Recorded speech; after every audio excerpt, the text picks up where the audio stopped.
first half of the book of Exodus tells the story of ancient Israel being rescued from slavery. And when people say the Exodus story, those are the chapters they're referring to. But the book has a second half where Moses gives the 10 Commandments to Israel along with these instructions about building a sacred tent. And what links these two halves together is this crucial story. The people of Israel, they're out in the middle of nowhere. They find themselves at the foot of this mountain called Sinai. And here, God's presence comes dramatically down in the form of a violent storm cloud. Now let's stop a second and talk about this concept of God's presence, because it's really important for the rest of the book. At the beginning of the Bible, in the Garden of Eden, humanity was in God's presence. They had this close relationship with him, and it was good. But humanity rebels, and the relationship is fractured, and access to God's presence is lost. But God promised Abraham that he would restore his blessing to all of the nations, and that includes this restoration of relationship and access to God's presence. So here at Sinai, God's presence is now right here in front of them, and it's actually quite frightening. And he's here to invite Israel into this unique and close relationship with him. And the word used to describe this relationship is covenant. It's like a legal agreement between God and Israel.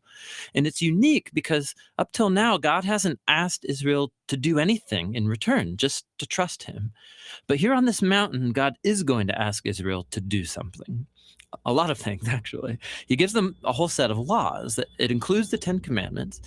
And if they obey these commandments, they will become the people who will represent God to the nations of the world. Like a priest would. Yeah, in fact, that's what God calls them to become, a kingdom of priests.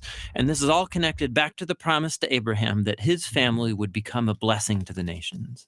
Okay, but obeying these laws is going to be difficult because there's a lot of them, and they set a really high standard. Though if you think about it, I mean, of anybody in the world who should be able to do it, I mean, it's these people who experienced firsthand God's grace and his power when he rescued them from slavery. And they agree to obey the terms, but then they refuse to go into God's presence because it's still a bit frightening. And since the people won't go up, Moses goes up to the mountain by himself to meet with God.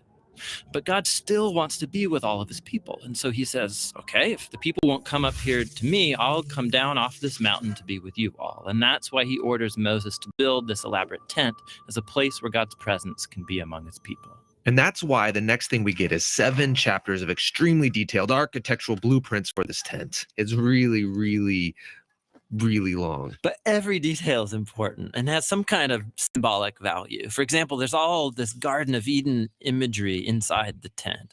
And it's to remind you that when you're in the tent, you are in God's presence. Then we get another 6 chapters describing how they built the tent, which is really just repeating the same blueprints word for word. Now let's back up, because before the tent is finished, there's this super important story. Moses is coming off the mountain with the 10 Commandments and the blueprints in his hands, and he finds Israel breaking the first 2 commands of the covenant. Don't have any other gods before me, and don't worship idol statues. Right. And so here we are, immediately after agreeing to the covenant, they're throwing this ritual party, they're worshiping an idol.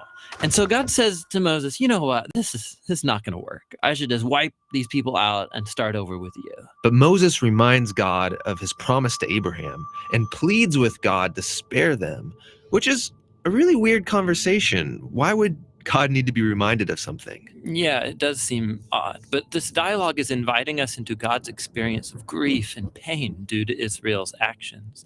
And he really could walk away. But instead, this God chooses faithfulness to his own promises, even though he knows it's going to cost him. So we come to the end of the book. The tabernacle's built, God's presence comes down off the mountain to fill it, and in the final scene, Moses goes to enter the tabernacle to be in God's presence. But he can't. He's actually not able to go inside, and that's how the book ends. Why can't he go in? That was the whole point. So when Israel worshiped the golden calf, it was like a slap in the face to God's faithfulness. And so Moses can't just waltz into the tent like everything's just fine. There's a deeper problem still in this relationship. Will they ever be able to fix the relationship and go into God's presence? Well, that's what the next book, Leviticus, is all about. Hey, this is John. And this is Tim. We believe the Bible is one long story, and so we like to look at each individual book and see how it's designed to fit in that story. We also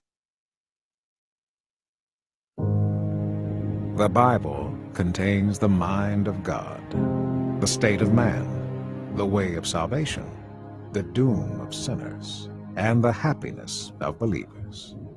Its doctrines are holy, its precepts are binding, its stories are true, and its decisions are immutable.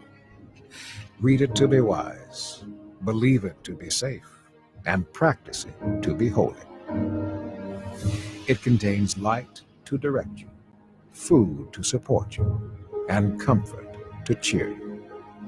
It is the traveler's map, the pilgrim's staff, the pilot's compass, the soldier's sword, and the Christian's charter. Here, paradise is restored, heaven opened, and the gates of hell disclosed. Christ is its grand subject, our good the design, and the glory of God its end. It should fill the memory, rule the heart, and guide the feet. Read it slowly, frequently, and prayerfully.